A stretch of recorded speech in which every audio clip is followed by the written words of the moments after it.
본 말씀을 가지고 영원한 장막이다 하는 제목을 갖고 추석 명절날 우리의 가정과 우리의 삶의 지경과 관련해서 이 영원한 장막이 갖고 있는 이 의미를 한번 살펴보고 이 의미 속에 담겨져 있는 하나님의 은혜와 축복들을 함께 나누기를 바랍니다. 그래서 오늘 본문을 중심으로 해서 제목을 영원한 장막이다라고 제목을 잡았습니다.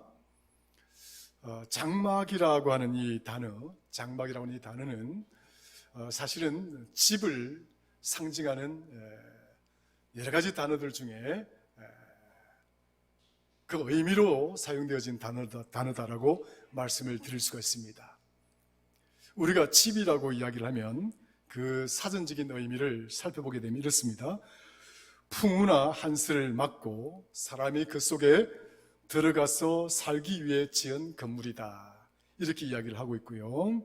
모든 동물의 보금자리 치는 곳, 바로 그것이 집이다, 이렇게 이야기를 하고 있습니다.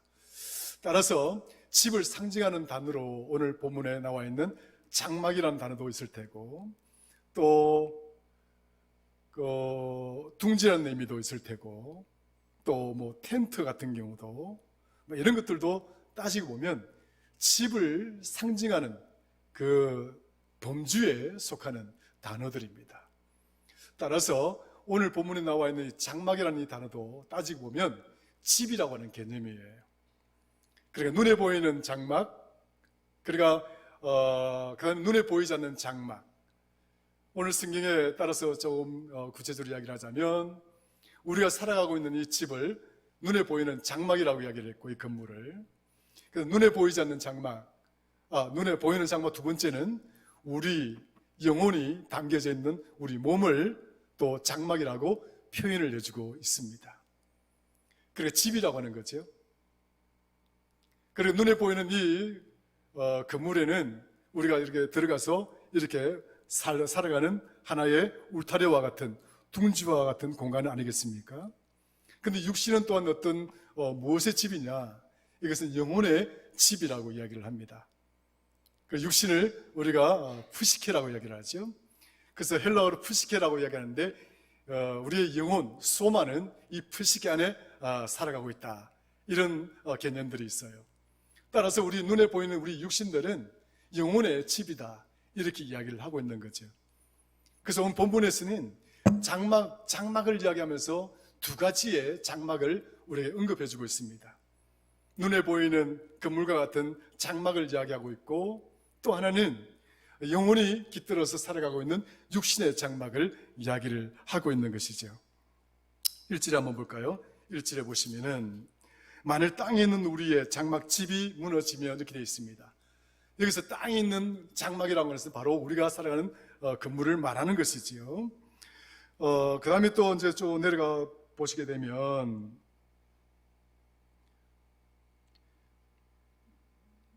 4절 한번 가볼까요? 3절 한번 가볼까요?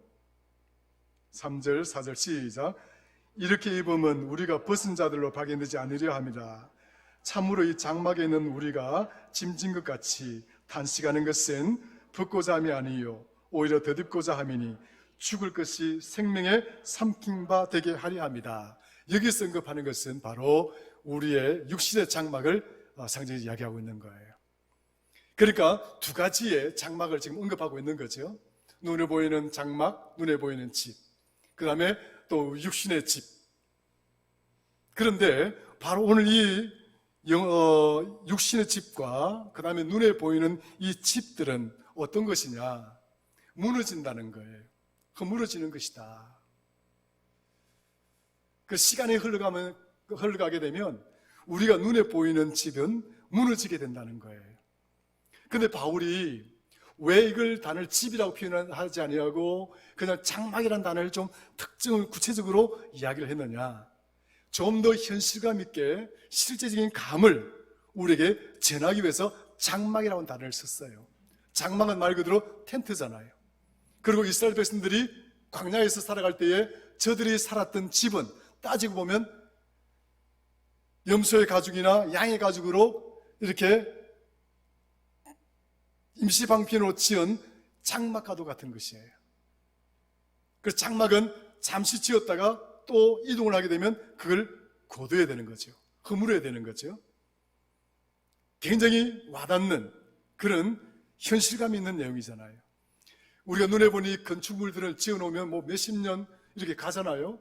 그러나 장막이라고 하는 것은 잠시 이렇게 세웠다가 금방 또 이렇게 그 철거를 해야 되는 거예요. 그 우리 인생이라고 하는, 우리 인생이 만들어 놓은 집이라고 하는 것이 따지고 보면 그렇다는 거예요. 우리의 몸도 마찬가지입니다. 우리의 몸도 이와 같이 장막처럼 비록 영혼이 이 몸속에 깃들어 있는 것이긴 하지만 마치 장막을 세웠다가 이렇게 장막을 치우는 그 시간이 짧은 것처럼 우리 육신의 그런 집도, 영혼을 담고 있는 이 집도 따지보면 아주 짧은 것이다. 잠깐 있다가 사라지고 마는 것이다 라고 이야기를 하고 있는 것이지요. 그래서 1절에서는 육신의 집은 무너지는 것이다. 무너지는 것이다. 그 다음에 4절에 보면 우리 육신, 영혼을 담고 있는 우리 육신은 어떤 것인가? 생의 짐으로 탄식이 가득한 집으로 이야기를 하고 있습니다. 그러니까 여러분들 눈에 보이는 이 집은 금방 허물어지는 집이요. 영혼을 담고 있는 우리 육신은 어떤 것이냐, 어떤 집이냐? 탄식으로 가득 채워진 집이라는 거예요. 탄식으로. 우리가 직면하는 상황들, 우리가 놓이게 되는 여러 가지 처지들, 환경들이 내 마음대로 할 수 있는 상황이 없고 내 마음대로 치료할 수 있는 그런 조건들이 없는 그런 어려운 상황들이 너무 많이 있다는 거예요. 급기에는 우리를 짓누르고 있는 이 죽음 앞에서는 그 어떤 누구도 이 무거운 탄식의 짐을 이길 수가 없고 극복할 수가 없고 뛰어넘을 수가 없는 것이다. 그 이야기를 지금 1절에서는 눈에 보이는 집을 이야기하고 있고 4절에서는 우리의 육신이 허물어지는 탄식으로 가득 찬 집이 허물어질 수밖에 없는 그 집을 갖고 있다라고 이야기를 하고 있는 것이지요. 성경에서 몇 군데 찾아보게 되면 고린도전서 7장 30절에서 31절에 보면 우리 육신의 집, 우리가 살아가고 있는 집이라고 하는 장막이라고 하는 것은 지나가는 것이다. 한번 따라 합시다. 지나가는 것이다. 지나가는 거예요. 마치 시간이 흘러가는 듯 가듯이 한번 지나가면 다시는 오지 않는 것이다. 다시는 만날 수가 없는 것이다. 아무리 보고 싶어도 우리가 다시 볼 수가 없고 아무리 만나고 싶어도 만날 수 없는 것, 그냥 지나가 버리는 것이다. 야고보서 1장 10절에서 11절에 보면 쇠잔한 것이다. 쇠잔한다. 서서히 허물어져서 어떤 힘도 없고 기력도 없이 그냥 결국은 허망한 존재로 사라지고 마는 것, 바로 그것이 눈에 보이는 집이요 우리 육신의 모습이다. 그렇게 이야기를 하고 있습니다. 한 군데 더 찾아보시면 이사야서 2장 20절에 22절에 이렇게 이야기를 하고 있습니다. 너희는 인생을 의지하지 말라. 그의 호흡은 코에 있나니 새말 가치가 어디에 있느냐. 그의 눈에 보이는 이 집이나 저와 여러분들이 지금 이렇게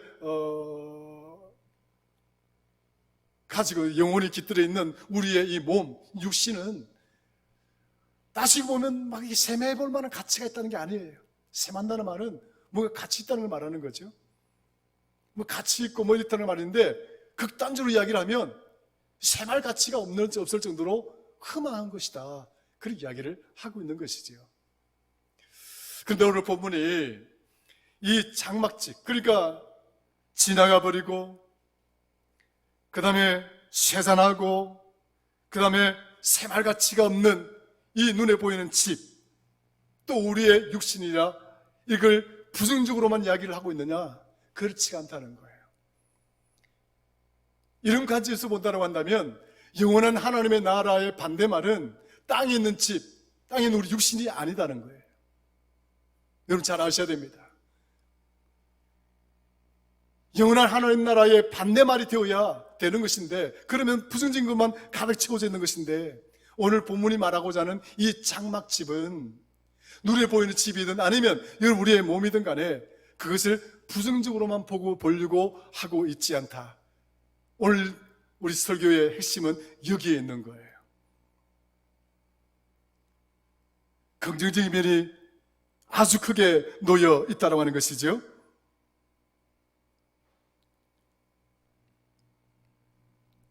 왜 그러면 이런 어떤 부정적인 의미로서 이 장막집을 이야기를 하고 있느냐? 다시 말하면 바울은 오늘 본문 말씀을 통해서 장막집을 통해서 영원한 집을 볼 수 있도록 하기 위함인 것이다. 장막집이라고 하는 이 교훈과 이 가르침을 통해서 성도들과 그리고 성도들의 가정이 하나님의 나라처럼, 하나님 나라에 있는 집처럼 또 영원한 생명을 가진 그런 성도로서 살아갈 수 있는 길과 살아갈 수 있는 소망, 그것을 갖도록 하기 위해서 지금 이 교훈을 우리에게 가르쳐주고 있다라고 하는 거예요. 굉장히 중요한 의미가 있는 것입니다. 이러한 관점에서 본다고 한다면 지금 우리 눈에 보이는 이 건물과 같은 집, 그리고 저와 여러분들이 영혼이 이렇게 깃들어 있는 우리의 육신, 따지고 보면 이것은 도대체 어떤 의미냐? 이것은 마치 하나님 나라의 집을 예시적으로 보여주는 샘플과도 같은 것이다. 우리가 이게 건물을 뭡니까? 살아가고 있는 이 건물과 같은 집은 있다라고 하는 이 의미, 그리고 내 영혼이 내 육신 속에 머물러 있다라고 하는 이 의미, 이것은 이것으로 그 자체로 끝나는 것이 아니라 이걸 뭘 말하려고 하느냐? 우리가 이 건물이 무너지고 나면 우리의 인생은 이 건물이 무너짐으로써 끝나는 것이 아니라 우리는 영원히 무너지지 아니하는 하나님의 나라의 장막에서 살아가는 백성이 된다라고 하는 것을 이야기하고자 하는 거죠. 또한 우리의 육신도 마찬가지입니다. 온갖 탄식으로 가득 채워져 있는 우리의 육신이 죽음으로 말미암아 흠망한 재처럼 변해버린다 할지라도 그것이 그런 모습으로 끝나버리는 것이 아니라 우리는 비록 내 육신은 썩어져 먼지가 되어버릴지라도 우리의 영혼은 하나님께서 예비한 하나님 나라의 집에서 영원히 죽지 않는 영원한 생명의 존재가 된다는 것을 가르쳐주고자 하고 있는 것이지요. 그것을 깨닫도록 그것을 보여줄 수 있는 거울로서 이야기를 하고 있는 거예요. 굉장히 중요한 겁니다. 따라서 눈에 보이는 집이나 우리의 육신, 살아가는 육신의 삶은 하나님 나라의 집을 사모하고 하나님 나라의 백성으로서 살아가도록 하기 위한 그 과정이요, 하나의 징검다리와도 같은 것이다, 이렇게 말씀을 드릴 수가 있는 것입니다. 따라서 반대말이 아니에요. 하나님 나라의 집과 반대말이 우리가 세운 이 건물과 같은 집, 우리 육신, 그것이 아니에요.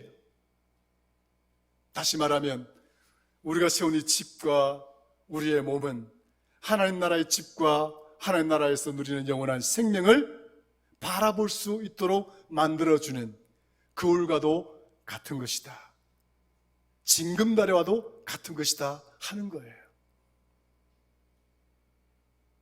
성도 여러분, 그러므로 우리 성도들은 우리가 살아가는 이 땅에서 우리 집이 허물어진다 할지라도, 그리고 내가 언젠가는 하나님 앞에 쓰게 되는 우리 육신이 허물어져서 사라지는 그런 순간이 온다 할지라도 우리가 도달해야 될 하나님 나라의 영원한 집이 있고, 이 모든 허망하고 세잔하고 허물어지고 사라지는 재와 같은 우리의 육신 덩어리를 뛰어넘어서 영원히 살아가는 영원한 생명이 있는 그런 존재임을 믿을 수 있기를 주의 이름으로 축원합니다. 오늘 본문은 그걸 우리에게 가르치는 데 목적이 있다는 거예요. 그래서 바울은 이 장막집을 통해서 우리에게 영원한 나라와 영원한 집을 우리에게 이야기를 하려고 하고 있다. 이런 관점에서 보면 이 장막집은 부정적인 것만으로 이해할 수 있는 것이 아니라 아주 긍정적인 큰 의미가 여기에 담겨져 있는 것입니다. 하나님 나라를 바라보게 만드는 우리가 살아가는 집, 영원한 생명을 소망하고 바라보는 우리의 육신의 생명, 그것이 그 나라로 가기 위한 영원한 생명을 누리기 위한 하나의 징검다리라고 한다고 한다면 우리의 가정과 그리고 우리가 살아가는 우리의 삶을 살아내는 이 우리의 몸은 과연 어떤 존재의 모습으로 그 과정을 살아가야 될 것인가? 하나님 나라로 가기 위해서 어떤 모습으로 그 징검다리를 밟으면서 하나님 나라에 도달해야 될 것인가 하는 그 귀한 교훈을 우리에게 보여주고 있는 거예요. 자, 본문 다시 한번 들어가 보면 이런 이야기 있습니다. 자, 한번 보죠. 4절 한번 같이 다시 한번 읽어볼까요? 시작. 참으로 이 장막에 있는 우리가 짐진 것 같이 탄식하는 것은 벗고자 함이 아니요 오히려 더듬고자 함이니 죽을 것이 생명의 상킴받게 하려 합니다. 그러니까 우리의 죽을 것이 생명으로 다시 더듬고 영원히 죽지 않은 생명으로 옷 입고 나아가도록 살아가도록 하기 위함이다. 이 지혜를 가르치는 것이 뭐냐? 이것을 알도록 해주는 사건이 도대체 뭐냐? 그게 중요하잖아요. 교회 밖의 사람들이 이 진리를 어떻게 아느냐? 이 교회 밖의 사람들이 이 진리를 어떻게 깨달을 수가 있느냐? 깨달을 수가 없는 거예요. 근데 바울은 5절에 아주 중요한 의미를 이야기해주고 있습니다. 같이 한번 읽어볼까요? 시작. 곧 이것을 우리에게 이루게 하시고 보증으로 성령을 우리에게 주신 이는 하나님이시니라. 할렐루야. 그러니까 하나님 나라를 소망하고 영원한 생명을 소망하고 살아갈 수 있는 것은 아무나 할 수 있는 것이 아니라는 거예요. 아시겠어요, 여러분? 이거 아무나 할 수 있는 것이 아니다. 성령을 통해서만이 가능하고 성령 안에 있을 때 가능하고 성령과 함께 할 때 가능하다는 거예요. 이 성령은 어떻게 오는 것입니까? 예수 그리스도를 주로 믿고 고백하는 그 믿음의 고백을 통해서 성령이 우리와 함께 하는 거예요. 아무에게나 주는 은혜가 아닙니다. 아무에게나 깨닫게 해주는 진리가 아니에요. 많은 사람들은 우리의 인생은 허물어지고 험한 것이고 그냥 그 이후로는 생각하지도 못하는 또 생각할 수도 없는 그런 절망에 빠져서 그냥 캐세라 세라 지금 우리가 살아있는 동안에만 열심히 살고 행복하게 살고 그냥 배부르게 살다가 그렇게 살자 그런 주장을 하고 있다고 한다면 굉장히 어리석다는 거예요. 우리는 하나님 나라를 소망하는 그런 귀한 존귀한 백성이 되었다는 거예요. 무엇 때문에? 성령으로 인해서. 그러니까 성령이 내 안에 있는 사람들은요 하나님 나라를 소망할 수가 있는 거예요. 여러분 안에 성령이 충만하기를 주의 이름으로 축원합니다. 이 영이, 이 성령이 여러분과 함께하면 천국이 따로 있는 것이 아니고 천국이 그냥 막연하게 있는 것이 아니라 천국은 내 안에 있고 또 반드시 하나님 나라가 도래할 때 천국은 반드시 있다라는 사실을 믿게 되는 거예요. 성도들이 하나님 나라를 믿지 못한다, 천국을 믿지 못한다, 얼마나 바보 같습니까? 바울은 지금 그걸 우리에게 경고를 하고 있는 거죠. 깨우쳐주는 거죠. 각성시켜주는 거죠. 너희가 살아가는 집은 허물어질지라도 너희가 지금 살아가는 너희 몸뚱아리는 새산하고 재처럼 사라지는 먼지처럼 되어버릴지라도 우리가 소망하는 하나님의 집은 또 우리의 생명은 사라지는 것이 아니라 영원한 집일 것이고 영원한 장막이 있고 우리는 영원한 생명을 가진 자가 될 것이다 하는 것을 우리에게 이야기를 하고 있는 것입니다. 성경은 이런 상황들을 이야기를 하면서 빛과 그림자라고 이야기합니다. 그래서 우리 눈에 보이는 장막, 그리고 우리의 몸, 이것은 영원한 집을 상징하는 그림자와도 같은 것이다. 이번에 살아가는 이 몸은 영원한 생명을 상징하는 그림자와도 같은 것이다. 그림자라고 하는 것은 반드시 실체가 있기 마련이지요. 실체가 없으면 그림자가 생길 수가 없습니다. 실체가 있어야만이 그림자가 생기는 거예요. 집의 실체는 무엇인가? 우리 몸의 생명의 실체는 도대체 무엇인가? 바로 그 실체가 하나님 나라요. 그리고 그 하나님 나라에서 영원히 살아가는 영원한 생명을 가진 하나님의 백성들인 거예요.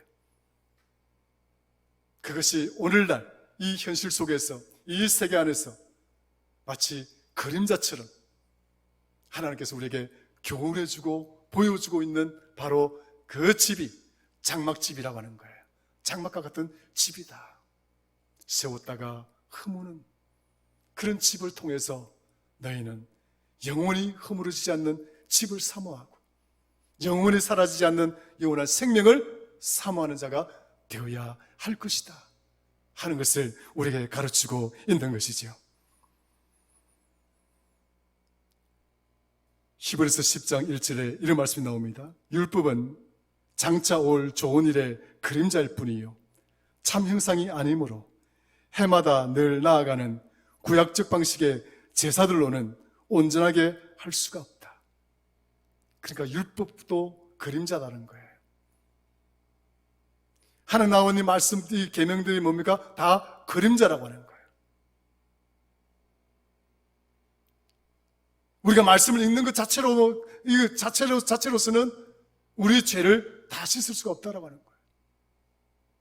이 죄 문제, 결국 이 죄 문제를 궁극적으로 해결할 수 있는 것은 뭐냐? 히브리서 10장 1절 이어서 쭉 내려가서 10절에 보면 한번 볼까요? 히브리서 10장 10절에 이렇게 말씀하고 있습니다. 예수 그리스도의 몸을 단번에 드림으로 우리가 거룩함을 얻었노라.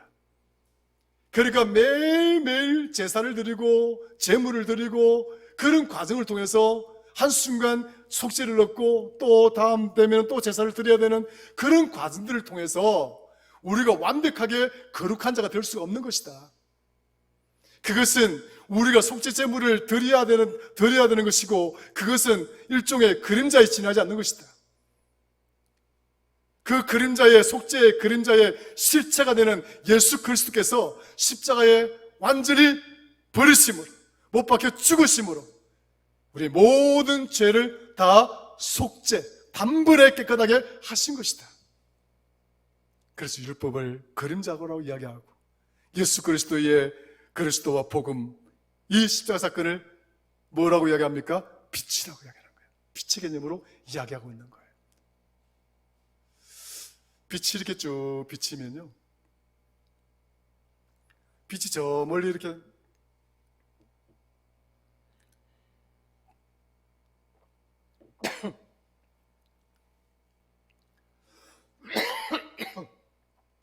이렇게 비추오면 그림자가 이렇게 쫙 길게 쪄요. 머리 쫙 이렇게 앞에서 비춰오면.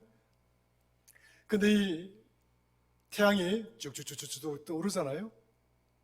쫙 떠올라서 이 태양이 내 머리 위에 딱 올라오면 그림자가 있을까요? 없을까요? 그림자가 사라집니다. 그림자, 빛이 저 멀리서 쭉 각도가 틀어져서 이렇게 있을 때는 그림자가 있지만 그래 그 빛이 내 머리 위에서 완전히 비추는 그 순간 그림자는 사라지는 거예요. 성도 여러분, 어쩌면 우리 인생이 그림자와 같은 인생입니다. 그러나 하나님의 은혜가 이제 조금씩 태양처럼 떠올랐어. 어느 순간에 그 하나님의 은혜, 그 하나님의 역사가 내 머리 위에서 강렬한 빛을 비추는 그 때가 되면 우리의 인생은 그림자가 아니라 비로소 그때 참된 영원한 생명을 가진 그런 빛의 성도가 될 수 있다는 사실을 성경은 우리에게 가르쳐주고 있는 겁니다. 요한복음 1장에서 이야기하는 예수 그리스도가 빛이라고 하는 이 의미가 무엇이에요? 이 빛이 세상에 나타났을 때 어둠이 어떻게 됐습니까? 더 커졌습니까? 어둠이 사라졌다. 주님이 우리에게 가까이 오면 올수록 모든 그림자는 다 사라지게 되는 것이다. 여러분, 성경에서 말하고 있는 이 그림자와 같은 것, 우리의 살아가는 집이나 우리의 삶의 모습들은 그림자와도 같은 것이다. 그러나 예수 그리스도 안에서 성령 안에 살아가는 하나님 나라의 백성이 되어진다고 한다면 이 그림자가 사라지는 그 순간 우리는 빛의 나라에서 영원한 장막에 살고 영원한 생명을 가진 존귀한 존재가 되어진다는 사실을 깨닫게 된다는 사실을 오늘 성경은 우리에게 가르치고 있는 것입니다. 안식일도 마찬가지예요. 골로새서 2장 16절 17절에 이런 말씀을 하고 있습니다. 먹고 마시는 것과 절기나 월삭이나 안식일을 인하여 누구든지 너희를 비판하지 못하게 하라. 왜 교회 가느냐? 안식일을 지키느냐? 그것을 지키는 것이 천국에 갈 수 있는 거냐? 뭐 등등 그런 여러 가지 이야기들을 하면서 비판을 하는 자가 있거든. 하는 사람이 있거든. 비판하지 않도록 해라. 이 안식일은 주일날 이 예배 드리는 모습은 마치 그림자와도 같은 것이다. 이야기를 하고 있죠. 못하게 해라. 이것들은 장래 일의 그림자이나 몸은 그리스도의 것이니라. 여러분들 지금 이 예배를 드리고 있는 것 이것 자체가 굉장히 의미 있다고 하는 거예요. 무슨 의미가 있느냐? 그림자로서 하나님 나라에서 영원히 안식하는, 하나님께 영광을 돌리고 하나님을 찬양하는 그 날을 위한 과정으로서의 그림자와 같다는 거예요. 하나님 나라가 도래하면 여기서 예배하는 것이 아니라, 여기서 우리가 찬양하는 것이 아니라 영원히 새하지 않은 영원한 집에서 하나님을 찬양하고 하나님을 예배하는 자가 된다는 사실을 성경은 우리에게 이렇게 가르치고 있는 것입니다. 성도 여러분, 바로 이 그림자라고 하는 단어, 이 단어를 헬라어로 살펴보면 스키아라는 단어예요. 한번 따라합시다. 스키아. 스키아라는 뭘 말하느냐? 예시라는 뜻이에요. 예시. 미리 보여주는 것. 그러니까 제가 모두의 말씀을 드린 것처럼 하나님 나라의 반대말로 우리가 살아가는 이 눈에 보이는 장막집 아니라는 거예요. 반대말이 아니라는 거예요. 하나의 징검다리로서, 하나의 예시로서, 하나님 나라를 볼 수 있도록 만들어주는 하나의 통로로서, 하나님 나라, 하나님께서 우리에게 주시는 영원한 생명을 볼 수 있도록 만들어주는 하나의 통로로서 우리의 몸이라고 하는 것, 그 사실을 이야기를 해주고 있는 겁니다. 그러므로 사랑하는 성도 여러분, 우리 이제 추석을 맞이했습니다.